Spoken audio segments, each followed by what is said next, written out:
Greetings, comrades. We did not conclude in responding to your questions.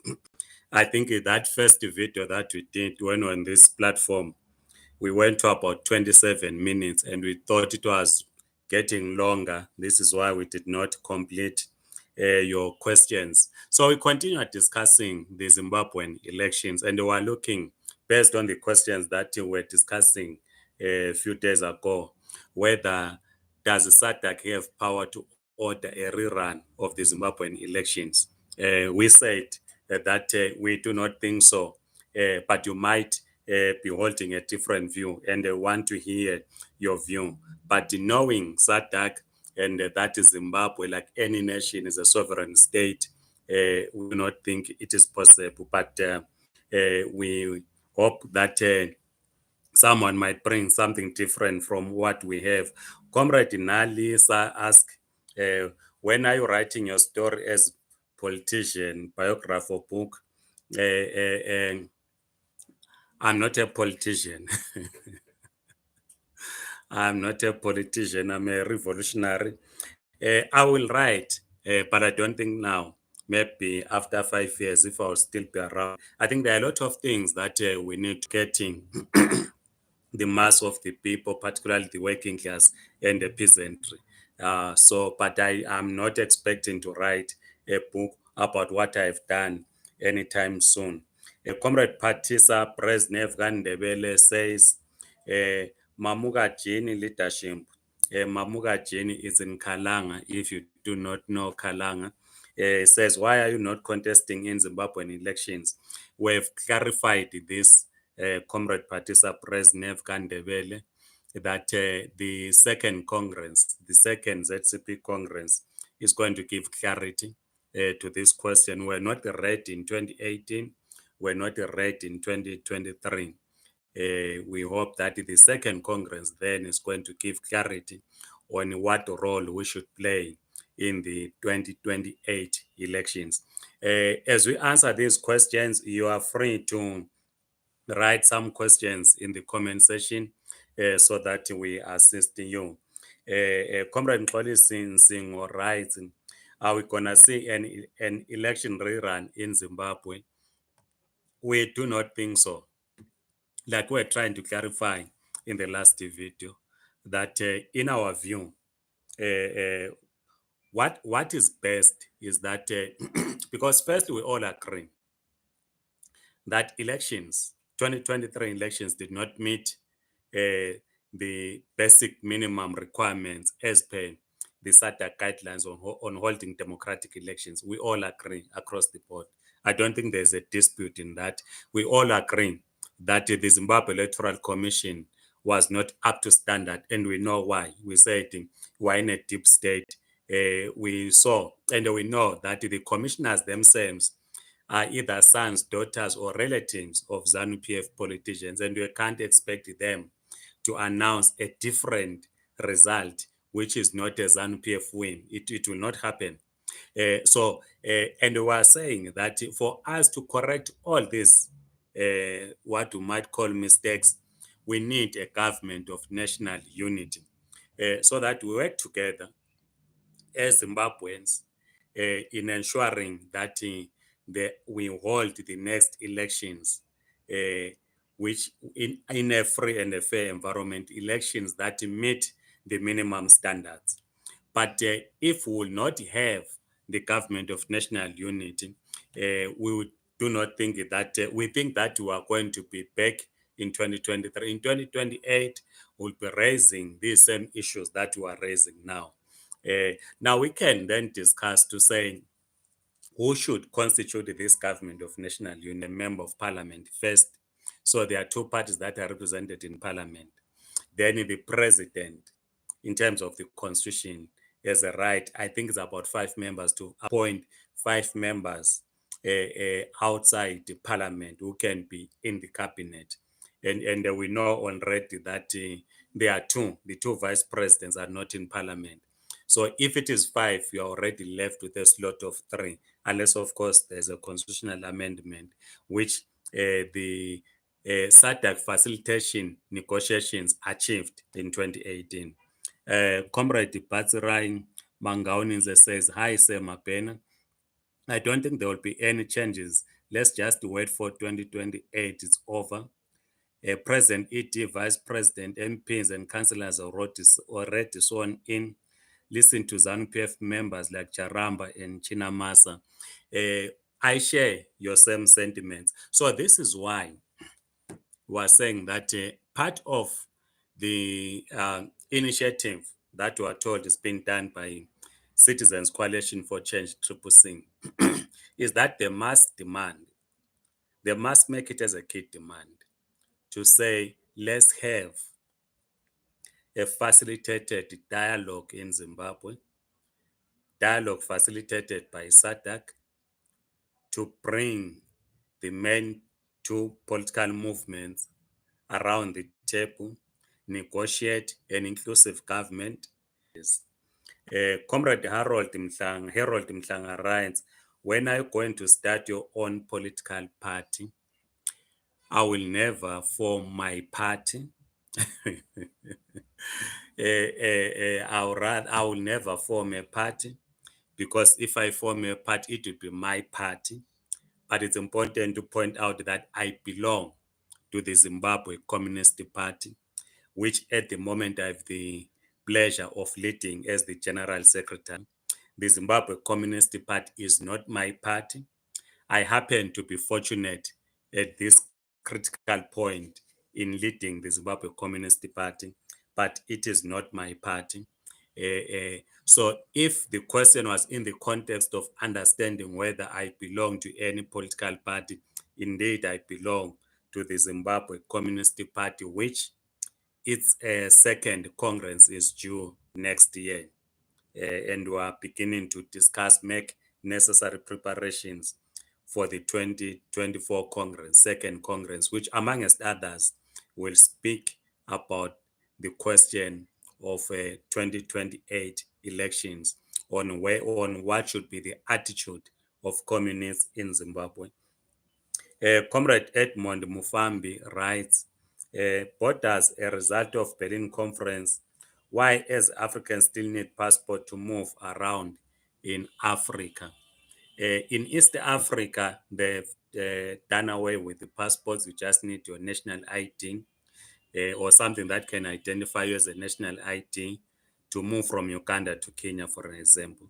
In SADC, we still have challenges. And the main challenge, which we understand, is because migration within the SADC region is down south. All of us, we migrate to South Africa.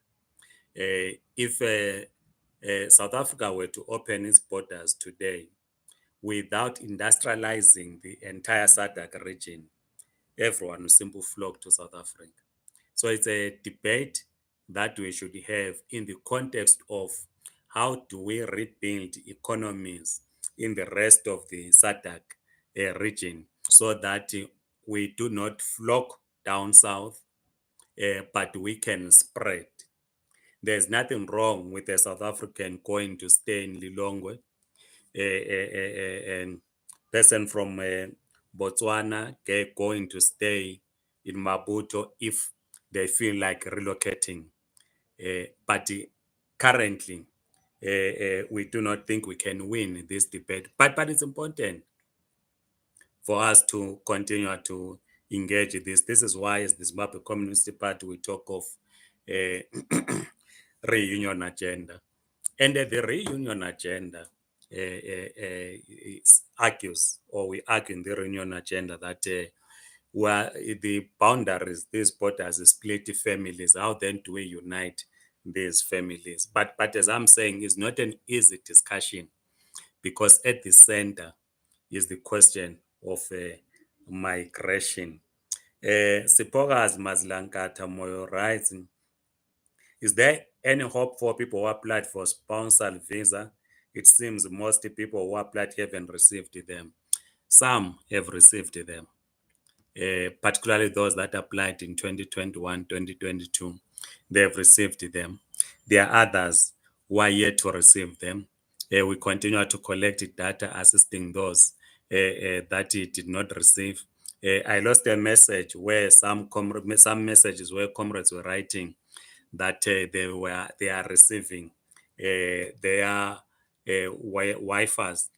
I mean waivers. They are receiving their waivers that they applied in 2021, 2022. These comrades who have been assisting, but there are also lots that have not received that were also assisting. Like we said in the previous video, that we check every Monday and a Friday. Indeed, we checked this morning the response that we are getting in terms of what we submitted. They are saying it's work in progress. Comrade Lawrence Kumalo writes, is it good what is done by Zambian government to arrest the former president, his wife? We do not have the details on why he was arrested. So we cannot comment because we do not want to scream persecution. We need to get the details first. Comrade Basirai Mungaonize, you also write, we're still waiting for our waivers, say Mapena for 2022. Like I say, that we spoke to them this morning. They are saying the minister is busy signing, and we're saying to them that maybe you guys, but you are told that the list that you are submitting, they are indeed attending to it.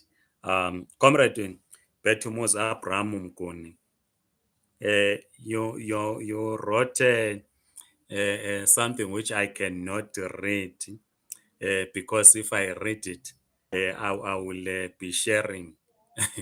I'll be accused of maybe sharing your views, but you seem to cast the Secretary General of the ANC in a bad way based on the comments that he has been making in the past. And our position is this, Comrade Betumus Abraham Mkoni, is that what Comrade Fikile Balula says, we disagree with him, right? There are areas where we seriously disagree with what the ANC Secretary General is saying, particularly on the relationship during the strike with the ZANU PF. There's nothing wrong, as we pointed out, in having ANC having a relationship with the ZANU PF. There's nothing wrong. We cannot choose who ANC chooses to associate with, just as they cannot choose friends for us. We cannot choose friends for the ANC or for anyone for that matter. But it is important that we do not seek to rewrite history. So that's where we disagree with the Secretary General of the ANC, because we do not remember any battle between ZANLA and the MK forces, but we know of the Zebra MK battles and with their songs, which speaks of MK Zebra Alliance. But as we pointed out again in the last video, is that there's this assumption that when you talk of ZANU PF today, you talk of a new party that was formed on 22nd December 1987. And others then argue that when the ANC Secretary General speaks of that relationship, he speaks of the ZANU PF of 1987. But when you speak to ZANU PF members, they will tell you that ZANU PF was established in 1963, which then says, if this is ZANU PF, which the Secretary General of the ANC says they have a relationship with, and it was established in 1963, then they did not have any relationship until the signing of the unity. But as I've said, that if the ANC has a relationship now with the ZANU PF, it is their choice. We cannot stop them. We don't have the power to choose who their friends should be. But we should not seek to rewrite history. Comrade Gifting Ndazinlia writes, good morning. What is your take, or what do you think Triple C stands for in the people of Zimbabwe? Your view seems to be far away in believing or trusting them in bringing change to people of Zimbabwe. Firstly, I do not know what Triple C represents in Zimbabwe. Honestly, I do not know.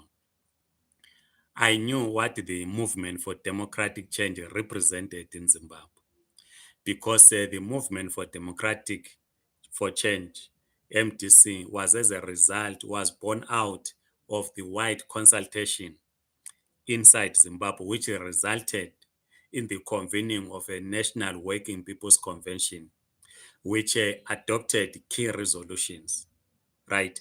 And the resolutions were very clear, which were adopted in 1999 by the National Working People's Convention. And that guided the movement for democratic change, MDC. When I wrote an article, I think last year or so, I was told that I'm misrepresenting facts because Triple C is a new movement. It has got nothing to do with the MDC, right? So if Triple C is a new movement formed last year, I do not know what it stands for. But if Triple C is a continuation of the movement for democratic change, then I will know what it stood for or what it stands for. But if it is a new movement, as they argue that it is just a year old, I do not know what it stands for. I've not heard them holding a congress in adopting resolutions. I've not